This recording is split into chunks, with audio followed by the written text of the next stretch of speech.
Assalamualaikum warahmatullahi wabarakatuh.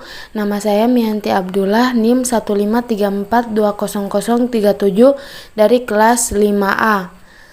Baik, pada video kali ini saya akan menjelaskan mengenai pengembangan motorik halus anak usia dini. Video ini saya buat guna memenuhi tugas mata kuliah metodologi pengembangan motorik halus anak usia dini dengan dosen pengampu Ibu Yenti Juniarti SPD MPD. Baik, mari langsung saja masuk pada video penjelasan materi mengenai motorik halus. Jadi yang pertama ada pengertian motorik halus. Motorik halus adalah gerakan-gerakan tubuh yang melibatkan otot-otot kecil yang mana gerakannya lebih menuntut koordinasi mata dengan tangan dan melibatkan koordinasi saraf otot. Kemampuan motorik halus adalah kemampuan yang berhubungan dengan keterampilan fisik dan melibatkan otot kecil dan koordinasi mata dan tangan.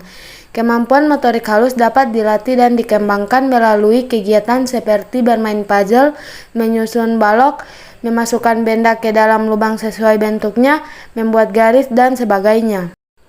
Selanjutnya ada prinsip-prinsip pendekatan pengembangan motorik halus. Yang pertama, berorientasi pada kebutuhan anak, yang dimana kegiatan pengembangan anak usia dini harus senantiasa berorientasi pada kebutuhan anak.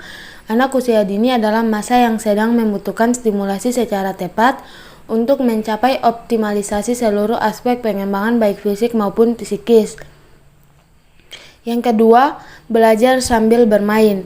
Upaya stimulasi yang diberikan pendidik terhadap anak usia dini yaitu 4-6 tahun hendaknya dilakukan dalam stimulasi yang menyenangkan.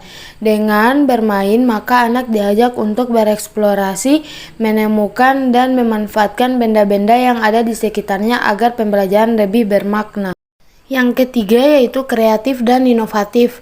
Kreatif dan inovatif dapat dilakukan oleh pendidik melalui kegiatan-kegiatan yang menarik, mengembangkan rasa ingin tahu pada anak, memotivasi anak untuk berpikir kritis dan menemukan hal-hal yang baru. Yang keempat, lingkungan yang kondusif. Lingkungan harus diciptakan sedemikian menarik agar anak lebih betah.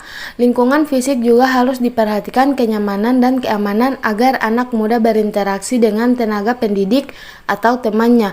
Yang kelima adalah tema. Jika yang dilakukan memanfaatkan tema, maka pemilihan tema hendaklah disesuaikan dari hal-hal yang paling dekat dengan anak, sederhana, dan menarik. Yang keenam yaitu mengembangkan keterampilan hidup. Proses pembelajaran perlu diarahkan untuk pengembangan keterampilan hidup.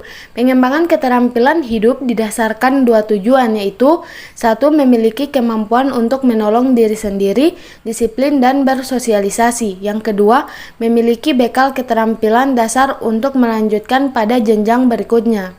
Yang ketujuh, menggunakan kegiatan terpadu. Kegiatan perkembangan hendaklah dirancang dengan menggunakan model pembelajaran terpadu dan beranjak dari tema yang menarik minat anak. Selanjutnya ada tujuan dan fungsi pengembangan motorik halus. Tujuan dan fungsi pengembangan motorik adalah penguasaan keterampilan yang tergambar dalam kemampuan menyelesaikan tugas motorik tertentu. Kualitas motorik terlihat dari seberapa jauh anak tersebut mampu menampilkan tugas motorik yang diberikan dengan tingkat keberhasilan tertentu. Jika tingkat keberhasilan dalam melaksanakan tugas motorik tinggi, berarti motorik yang dilakukan efektif dan efisien. Selanjutnya ada fungsi motorik halus. Fungsi motorik halus yang pertama sebagai alat untuk mengembangkan keterampilan gerak kedua tangan. Yang kedua, sebagai alat untuk mengembangkan koordinasi kecepatan tangan dengan gerakan mata. Dan yang ketiga adalah sebagai alat untuk melatih penguasaan emosi. Baik, itulah sedikit penjelasan mengenai pengembangan motorik halus dari saya.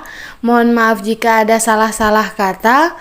Semoga video yang saya buat ini bisa memenuhi tugas dari mata kuliah pengembangan motorik halus anak usia dini dan juga bisa bermanfaat bagi orang-orang yang mendengarnya. Terima kasih. Wassalamualaikum warahmatullahi wabarakatuh.